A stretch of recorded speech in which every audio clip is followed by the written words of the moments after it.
La mémoire. L'une de mes particularités ne m'aide pas à contrôler le moulin des pensées. Une mémoire peu commune. Et quand la mémoire est intacte, le temps n'a aucune emprise sur elle. Reste encore à garder le même souvenir d'une même situation. Comme nous n'enregistrons pas toutes et tous le même vécu de la même façon, puisque tout est une question de ressenti, il peut arriver de vivre des situations cocasses. Ainsi, j'assiste à un barbecue de retrouvailles à l'occasion des 20 ans de notre sortie de l'enseignement secondaire. Quelques jours plus tard, je téléphone à une amie d'enfance qui a épousé l'un de mes anciens camarades de classe. Patrick a donc fini par l'épouser, sa femme, ou bien est-ce une autre femme qu'il a rencontrée après l'annulation de son mariage? Hein? Qu'est-ce que tu racontes? Mais c'est toi-même qui m'as raconté cette histoire. Quelle histoire? Eh bien, que Patrick allait se marier et qu'il a annulé son mariage peu de temps avant. Mais t'es folle? Patrick n'a jamais préparé qu'un seul mariage, et le mariage a bien eu lieu, il n'a jamais été annulé. Je n'insiste pas. En raccrochant, je prends conscience que je poursuis le plus naturellement du monde une conversation téléphonique interrompue plus de 16 ans auparavant. Si j'avais posé la question directement à l'intéressé, c'est sûr que lui s'en souviendrait évidemment. Et ça, question mémoire, j'étais déjà gâtée. Mon premier souvenir remonte à peu de temps après mes premiers pas, puisque l'image tangue au rythme de mes petites jambes vacillantes. Non, je n'ai pas fait mes premiers pas à 3 ans, mauvaise langue. Mais j'ai aggravé mon cas. J'ai développé ma mémoire immédiate, bien utile quand il s'agit de traduire simultanément les propos de quelqu'un. J'ai un jour appris la méthode de Jagot, qui permet de retenir 100 mots après une seule écoute et de les restituer ensuite dans l'ordre croissant, puis dans n'importe quel ordre. Je suis jeune adolescente à l'époque. J'ai déjà l'intention de devenir interprète et je prends cela comme un jeu. Il me semble évident. Il suffit de lire le mode d'emploi et de l'appliquer ensuite, tout simplement. À quoi cela me sert-il maintenant que j'ai arrêté l'interprétation? Même pas à en faire de l'esbrouf, ni à amuser la galerie, puisque j'ai horreur de paraître en public. Ah, je te jure, ceux qui distribuent les cartes auraient pu faire attention quand même. À quoi cela sert-il de me donner le cerveau sans les comment dire pour l'assumer? Où est-ce qu'on signale en fait les erreurs de livraison? Parce que c'est facile ça. J'en fais quoi, moi, de ce cerveau qui m'encombre plus qu'autre chose et qui me fait paraître si bête, si décalé aux yeux des autres? Si au moins on pouvait m'envoyer le mode d'emploi. Mais au fond, j'attache peut-être trop d'importance à des détails insignifiants. Je suis trop anxieuse de bien faire, de bien me comporter, de suivre les règles de la société dans laquelle je vis. Et c'est vrai que je suis souvent gauche, à imiter mes semblables pour me fondre dans la masse. Une vraie visiteuse, comme le comte de Montmirail et son fidèle écuyer Jacouille la fripouille. Comme le jour où je suis allée assister à un concert de musique classique donné dans une ancienne église, que je raconte dans mon livre Une semaine de vacances, qu'il disait. Alors que je me dirige vers la porte principale, un vieux monsieur qui me suit me dit spontanément que l'on entre habituellement par l'arrière de l'édifice. Dans ce cas, je vous suis, si vous me le permettez, lui dis-je. Un homme se tient devant l'entrée. Le vieux monsieur s'avance vers lui, le salue et lui serre la main. Je le suis donc, salue également l'homme en question et lui serre la main à mon tour. La porte s'ouvre, laissant apparaître l'un des musiciens que le vieux monsieur reconnaît et salue chaleureusement. Oups, j'ai mis tout bonnement un monsieur connu des organisateurs et des musiciens. Mieux vaut en rire, je suppose. En tout cas, pour revenir à la méthode, j'ai une question à poser en aparté aux initiés. Donc, pour les non-initiés, Rendez-vous au chapitre suivant. Voilà, à mon avis, on devrait pouvoir porter ce nombre à 200. On pourrait très bien mémoriser 200 mots en une seule écoute. Il suffirait d'aménager une deuxième armoire à tiroirs dans le ciboulot. Mais si t'as de la place, arrête de ronchonner. Ou bien alors, imaginer un double fond à chaque tiroir. Comment ça, vous n'y comprenez rien? Regardez-moi toutes ces paires d'oreilles qui traînent encore dans le coin. Bande de petits curieux. Bon, allez, d'accord, je t'explique. La méthode consiste à mémoriser une liste prédéfinie de 100 mots, qui servira ensuite de base à la mémorisation des mots qu'il faudra retenir en une seule écoute. La mémorisation est facilitée par l'association d'images. On associe le nouveau mot entendu à un mot de la liste prédéfinie. Ainsi, en apprenant la méthode, j'ai imaginé une armoire à 100 tiroirs numérotés que j'ouvre un à un pour visualiser le mot mémorisé au préalable et l'associer au nouveau mot cité. Je referme ensuite le tiroir et passe au suivant. Au terme de l'exercice, il me suffit d'ouvrir mentalement le tiroir portant le numéro 52, par exemple, pour y découvrir l'image que j'ai associée à celle qui s'y trouvait déjà et restituer ainsi le mot entendu une seule fois. Voilà que je me prends au jeu du coup. Je décide de relever le défi, de tenter l'expérience. J'ai trouvé la réponse, un double fond à chaque tiroir. Il vaut mieux n'utiliser qu'une seule armoire et superposer les images dans chaque tiroir. Donc la réponse est oui. Il est possible de mémoriser 200 mots en une seule écoute. Pour retrouver le mot cité en 152e position, par exemple, il suffit de regarder quel est le second mot associé à l'image préenregistrée dans le tiroir numéro 52 et le tour est joué. Bah oui, certains tricotent, d'autres remplissent des grilles de sudoku. Un passe-temps en vaut un autre. Mais alors, rien ne m'empêche d'en mémoriser 300 en une seule écoute. Bon, n'exagérons pas. Je laisse là pour mes vieux jours. J'amuserai les petites vieilles de la maison de retraite.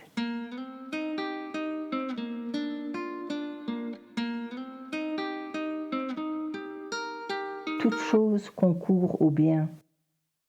Depuis la nuit des temps, de nombreuses personnes ont expérimenté que toute chose concourt au bien, à croire que l'univers met en place tous les éléments nécessaires pour nous permettre d'atteindre notre objectif. On pourrait donc prendre pour des intuitions ou autres phénomènes ce qui ne sont en réalité que pures coïncidences, même si elles peuvent être impressionnantes parfois. Ainsi, un soir, je suis invitée par mon amie Hélène à l'avant-première du film Le cœur des hommes. Je me prépare, j'ai très peu de temps devant moi. Le téléphone fixe se met à sonner et j'ai le sentiment que je ne dois pas répondre. Bien que d'habitude ma culpabilité m'aurait titillée, je ne décroche pas et je reste sereine. Quelques minutes plus tard, alors que je m'apprête à partir, le téléphone sonne de nouveau et je vois Lison qui décroche. Elle me chuchote, c'est papa.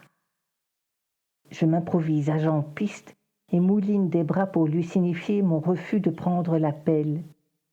Je n'ai vraiment pas envie de lui parler et me réjouis d'avoir suivi mon intuition quand il a essayé d'appeler la première fois.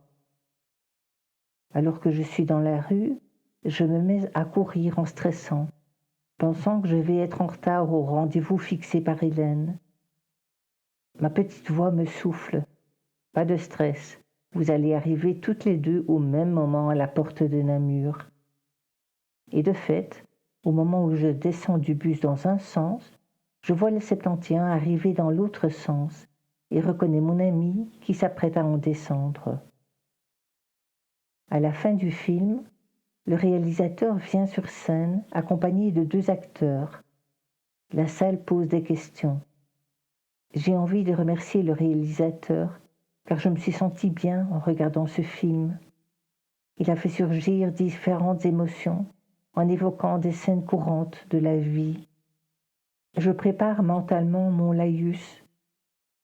Juste avant la projection, mon ami m'a demandé si j'ai vu les 2 premiers, et j'étais incapable de dire lequel des 2 j'avais effectivement vu. Je suis aussi totalement incapable de me souvenir du scénario du film que j'ai vu, ni même de scènes en particulier. Je n'en ai gardé qu'un seul souvenir, le bien-être ressenti à la fin du film, la sensation d'avoir vu un film qui fait du bien. Et c'est exactement ce que je ressens maintenant. Donc je tenais à vous en remercier et à vous encourager à continuer. Pourtant, je n'ose pas prendre la parole en public et me muselle.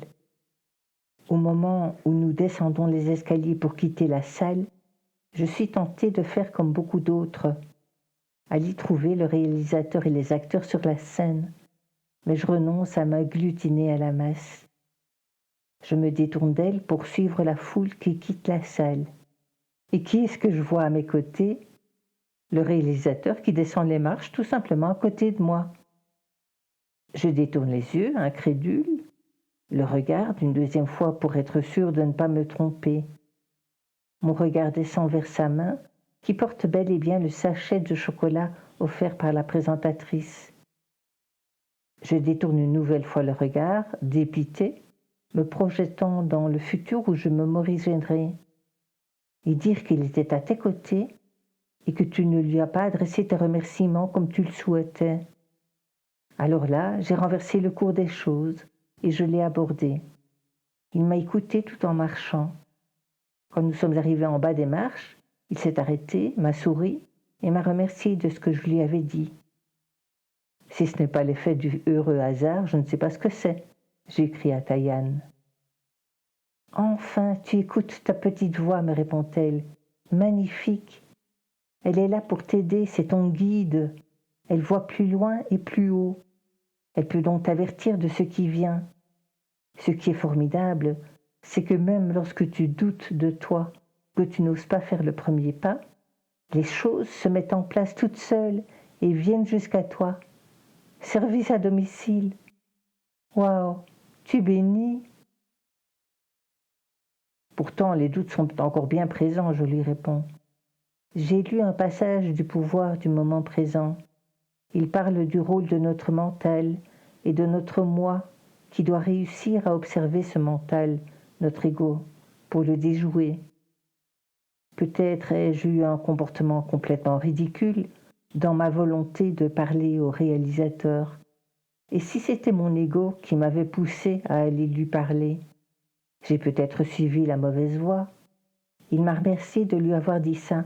Ben oui, andouille, que voulais-tu qu'il te réponde? Tu n'es jamais sur la mauvaise voie. Si tu le penses, c'est que c'est ton ego qui le pense et tu n'es pas ton ego. À chacun sa vérité. Ce n'est pas parce que c'est écrit que c'est nécessairement vrai pour toi. Fais-moi signe quand tu seras sur le point de t'envoler, papillon. En lisant la dernière phrase du message de Taïane, j'ai le réflexe de penser « Mais comment le saurais-je » Le lendemain, il m'arrive un truc incroyable. Bon, mon ego m'en a fait voir de toutes les couleurs, mais n'empêche, je l'ai fait.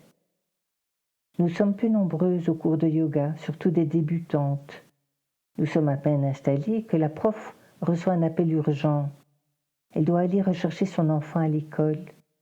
Elle est paniquée et embêtée pour son cours. Elle demande alors si l'une des anciennes ne veut pas montrer quelques exercices aux autres. Personne ne réagit, alors je me lance.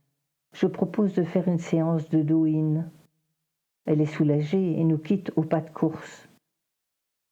Je montre donc une série d'étirements pendant 20 minutes, puis je propose d'écouter ensemble l'enregistrement d'une méditation en position allongée. Les participantes me remercient chaleureusement, alors que pendant toute l'heure, je n'ai pas arrêté de me sermonner. Tu aurais peut-être dû laisser la place à une ancienne. Elles n'aiment peut-être pas ce que tu leur imposes. Tu as oublié tel étirement. Tu aurais dû faire ceci, cela, etc. Quelle bataille! Mais au moins, le positif que j'en retiens, c'est que je me suis lancée et c'était de toute façon mieux que d'envoyer tout le monde se rhabiller au vestiaire. Lorsque j'en parle à Diane, elle me félicite. Nous vivons des choses similaires, écrit-elle. Peu à peu, la confiance nous gagne et nous dit « Ne laissez plus votre ego vous mener par le bout du nez. Il fait croire qu'il est le chef alors qu'il n'en est rien. Bise sur tes ailes transparentes. » Tout au fond de moi, je sais ce que j'ai envie de faire. J'écris depuis que j'ai appris. À écrire, oui. Toute ma vie, depuis l'âge de raison, j'ai eu envie d'écrire. Mais je réprime cette envie par excès de travail, d'activité pour aider mon compagnon, d'obligations parentales et ménagères, etc. Je suis donc en questionnement, malheureuse d'avoir si peu de temps pour moi, pour me consacrer à ce que j'aime faire. Myriam m'encourage, me disant que je devrais continuer à écrire, car le début de mon roman l'a passionnée. Je suis touchée par ces encouragements et prends conscience qu'elle est la seule de mon entourage proche à le faire. Je vais à la mutuelle à pied. Au retour, alors que je suis absorbée dans mes réflexions, un camion éternue. Je tourne la tête machinalement, vois un camion bleu et détourne le regard. Puis je pense, tu ferais bien de regarder ce qu'il est écrit dessus. Peut-être portera-t-il un message, un nom, un prénom. Je regarde donc à nouveau. Vite, un livre est-il écrit sur le flanc du véhicule. Elle n'est pas belle la vie, j'écris à Diane. Tu es entouré d'anges gardiens, de bonnes étoiles, de fées. T'en rends-tu compte? Quelle merveille! Oui, écris. Tu as une belle plume, tu exprimes bien les idées. Et tu as dans la tête assez de poésie et de troublants mystères pour emballer la planète. Écrire sera pour toi bien plus que coucher une histoire sur le papier. Ce sera bien plus, bien plus. Des choses se produiront tandis que tu écriras. Tu n'imagines pas tout ce que cela t'apportera. Écris, papillon. Tes ailes sont faites pour voler.